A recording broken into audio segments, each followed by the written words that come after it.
Hello बच्चों, you are most welcome in your channel NCERT knowledge hub class 7 Bal Mahabharat lesson 2 Bhishma प्रतिज्ञा।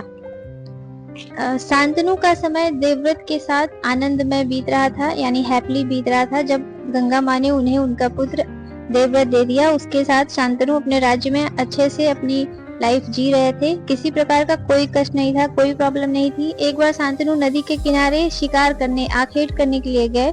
वहाँ रूपवती निषाद कन्या निषाद एक जनजाति होती है जो उत्तर प्रदेश और बिहार में पाई जाती है, जो नदी के किनारे रहते हैं ज्यादातर। और इनका जो मुख्य व्यवसाय होता है वो पानी, तालाब और नदी से जुड़ा होता है, जैसे मछलियों का पकड़ना या फिर नाव से किसी को नदी पार कराना।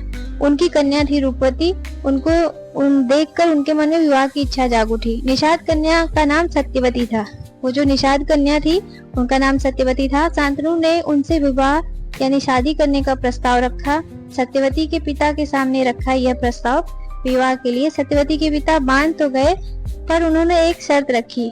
उन्होंने उनकी कन्या यानी सत्यवती से जो पुत्र होगा, जो बेटा होगा, वही राज्य का उत्तराधिकारी होगा, वही उस राज्य का मालिक होगा, उसी की सारी प्रॉपर्टी होगी, ऐसा उन्होंने कहा। सत्यवती के पिता की यह बात सुनकर महाराज शांतनु बड़े असमंजस में पड़ गए, बहुत डिफिकल्टी में पड़ गए वो, क्योंकि वे अपना उत्तराधिकारी, अपनी सारी प्रॉपर्टी देवव्रत को देना चाहते थे। वो अपना उत्तराधिकारी देवव्रत को बनाना चाहते थे। अब महाराज शांतनु के सामने दो प्रॉब्लम थी, दो समस्याएं थी। अगर वे सत्यवती से शादी करते, विवाह करते हैं, तो राजधर्म से हाथ धोते हैं, यानी कि जो उनकी ड्यूटी थी राज्य के प्रति, उससे वो निष्कासित हो जाते। यदि राजधर्म का पालन करते हैं तो विवाह की इच्छा पूरी नहीं होती। मतलब अगर राजधर्म को करेंगे तो फिर वो शादी नहीं होगी, क्योंकि उन्होंने इस तरह का शर्त रख दिया था। वे बहुत चिंतित रहने लगे, बहुत टेंशन में रहने लगे। अपने पिताजी को देवव्रत इस अवस्था में देखकर रहा नहीं गया उनसे।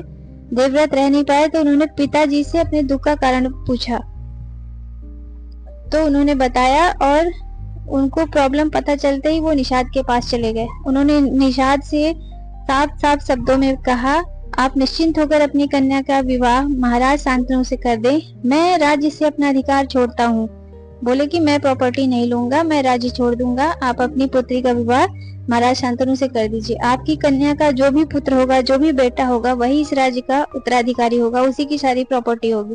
निषाद ने कहा, भविष्य में अगर आपके पुत्र ने कोई प्रश्न किया तो, अगर इन फ्यूचर आपके बच्चे कुछ बोलेगा तो यह सुनते ही देवव्रत खड़े हो गए और बोले, मैं 10 दिशाओं, सूर्य, चंद्रमा आदि को साक्षी मानकर प्रतिज्ञा करता हूँ। 10 दिशाओं आपको पता है, ईस्ट, वेस्ट, नॉर्थ, साउथ। इसके अलावा भी 6 दिशाएं होती हैं, अग्निकोण, वायव्य कोण, ईशान और आसमान और ये पाताल, ये मिला के सारे 10 दिशा होते हैं। तो उन्होंने 10 दिशाओं का सौगंध लिया, प्रतिज्ञा किया कि मैं आजीवन ब्रह्मचर्य का पालन करूंगा।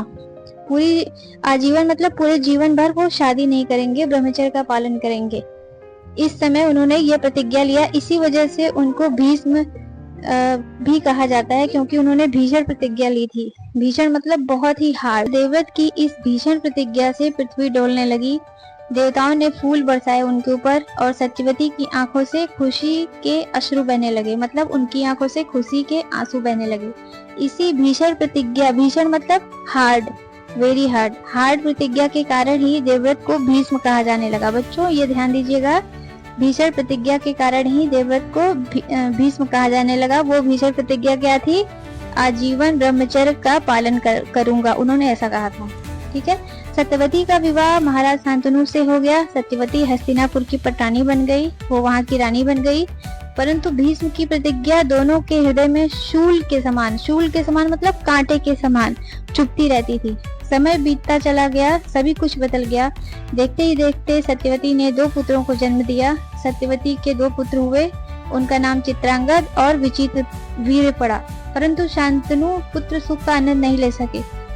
परंतु शांतनु पुत्र होने के कुछ ही समय बाद मर गए। महाराज शांतनु ने दोनों राजकुमारों को भीष्म को सौंपा और हमेशा के लिए आंखें मूंद ली। इस प्रकार ये लेसन 2 समाप्त होता है।